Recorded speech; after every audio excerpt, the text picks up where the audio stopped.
El expresidente de Bolivia, Evo Morales, fue citado a declarar el jueves en la ciudad de Tarija, al sur del país, por un caso de presunta trata y tráfico de personas, informó el fiscal general Juan Lanchipa.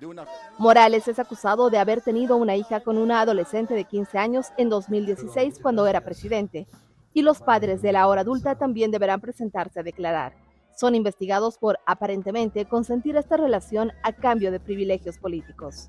Nosotros hemos solicitado a los fiscales la máxima diligencia y asimismo el cumplimiento estricto de los plazos procesales. No podemos mencionar ningún otro elemento sobre este proceso, habida cuenta que existe una declaración de reserva. El expresidente Evo Morales dijo ser víctima de una persecución política y asumirá su defensa. Ahora toca defenderme legalmente, equipo de abogados. Anoche me llamaron, hay 200 abogados dispuestos a defender gratuitamente a Evo Morales. Vamos a defenderlo, me he defendido. La fiscal Sandra Gutiérrez, quien emitió la orden de aprehensión contra el expresidente Morales, asumió nuevamente sus funciones en la ciudad de Tarija, luego de que se dejara sin efecto su destitución. El fiscal general, el doctor Lanchipa, debe rendir un informe al pueblo boliviano. Él tiene que salir a contar su verdad de por qué han cesado de su función en la fiscal departamental de Tarija. El expresidente Evo Morales se encuentra en el departamento de Cochabamba, en la región del Chapare, y fue notificado oficialmente en su domicilio. Sus seguidores, los productores de hoja de coca, advirtieron con movilizaciones en caso de una posible aprehensión.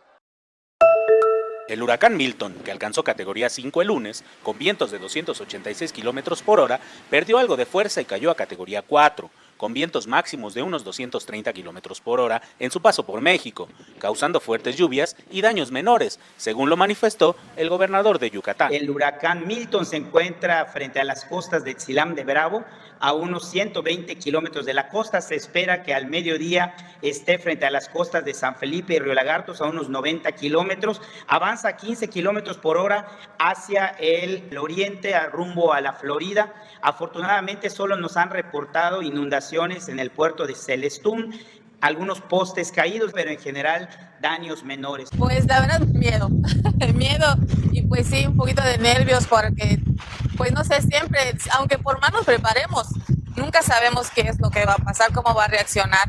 Porque pues ahorita vivo un poquito más lejos del mar. Por su parte, la coordinadora de Protección Civil agradeció el apoyo de la comunidad. Agradecer profundamente a la población de Campeche y de Yucatán, principalmente a todos los que viven en la costa de estos estados, en donde estuvo muy cerca el huracán Milton. Sin embargo, la población manifiesta temor y preocupación ante los estragos que las lluvias puedan provocar una vez que el huracán se haya alejado. En ese momento ya no sabes qué hacer y más aún cuando no hay energía eléctrica y ya es de noche. Y no solo eso, sino que hay canales donde salen lagartos o cocodrilos y pues ese es un peligro para la gente. Las medidas de prevención y la respuesta rápida de la población han sido clave para evitar daños mayores en México. Al quinto clasificado en las eliminatorias le toca cambiar, no solo por la campaña decepcionante, sino también por las bajas. Debido a lesiones, Alisson, Bremer, Eder Militao, Guilherme Arana y Vini Jr. fueron reemplazados por Weverton, Beraldo, Fabricio Bruno, Alex Telles y Andreas Pereira.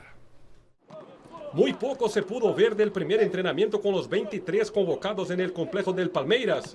Imposible tener alguna idea sobre quiénes serán los titulares de Dorival Jr. Aunque nada esté confirmado, todo lleva a creer que Ederson estará como titular. Al arquero del Manchester City le encantaría volver a jugar ante Chile, pues fue justamente ante la Roja que debutó con la verde y amarela. Brasil y Chile se han enfrentado 75 veces en partidos oficiales, 53 triunfos para Brasil y solamente 8 para la Roja. Eu conto com o momento de cada seleção, né? Él dijo que lo que vale es el momento, ninguno de los países está bien, ambos van a querer ganar. A Brasil le tocará hacer más. Según su colega del plantel de los Citizens, Savinho, hay que jugar con la cara de Brasil.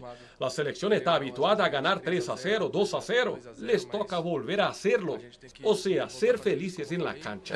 Ser feliz dentro de campo. Acá entre nosotros, en esta triste situación que está Brasil, 0-0 ya sería una goleada de las más alegres. Desde Sao Paulo, Brasil, Dan Cister para Telearuba.